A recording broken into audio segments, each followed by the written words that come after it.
once upon a time. The ground, you see, has become unstable beneath our feet. Not just the earth itself, but the foundations of our world culture have become unreliable. Surely humanity has always been painfully aware of the ephemeral nature of life, and past centuries have had their share of disease and disaster. But in this century, we are constantly reminded of the horrors the world has to offer, all day long, and in close-up. And yet, we live and laugh and love. We hope for bright futures for our children, and embrace our individual passions and cultural pastimes. With so much horror around us, it is imperative that we process our fears. And I have no doubt that zombie literature, film, and television are among the ways in which we do so.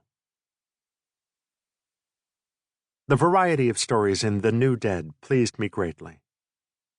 In 21st Century Dead, you'll find 19 brilliant tales of death and resurrection.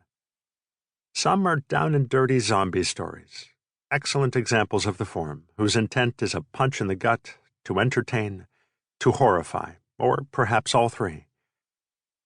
Others have a different purpose, helping us to examine and process our fears about a variety of issues, from drugs to religion to reality television. They explore dark futures and dark hearts, plumbing the depths of love, loss, and neglect. And some even give us hope. I am fascinated by the variety of stories created by the stellar array of authors whose work is represented herein, and I hope you will share that fascination. Now listen on. You'll thank me later. Biters by Mark Morris. Read by Bernadette Dunne. The guard on the gate stared at Mrs. Kepler's pass for a long time. He stared at it for so long, his face stern beneath his peaked cap, that Fleur began to get nervous. When the guard went back into his little hut, Fleur felt sure it was to call for reinforcements.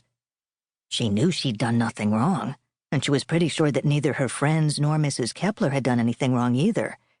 But the sense of guilt and crawling dread persisted just the same. Maybe it was the research facility that gave her these feelings. It was like a prison, all high steel fences and barbed wire and clanging gates. In that sense, it was like a smaller version of the compound in which they all lived. But the difference with the compound was that you couldn't see the fences, not on a day-to-day basis anyway. And the guard uniforms were different here, gray and more formal than the faded brown combat fatigues that her brother Elliot and the rest of the perimeter security team wore. She saw the guard in the gray uniform speaking into a telephone and casting glances in their direction. Finally, he put the phone down and marched stiffly across to the open door of the yellow school bus, where Mrs. Kepler was patiently waiting. Fleur was so relieved to see a smile break across the guard's face that her breath emerged in a gasp. "That's all fine, madam," he said. "You have clearance to proceed." Mrs. Kepler thanked him, and the doors of the school bus concertinaed shut. The huge gates creaked slowly inward, and Mr. Medcalf, their driver, drove through the widening gap.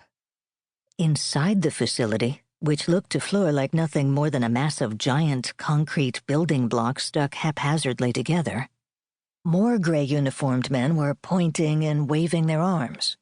Following their directions, Mr. Medcalf drove around to a car park at the back, where a squat, bald man whose brown suit matched the color of his bristling mustache directed them with fussy hand movements into a designated space. "Welcome to the Moorbank Research Facility," the man said when they had disembarked.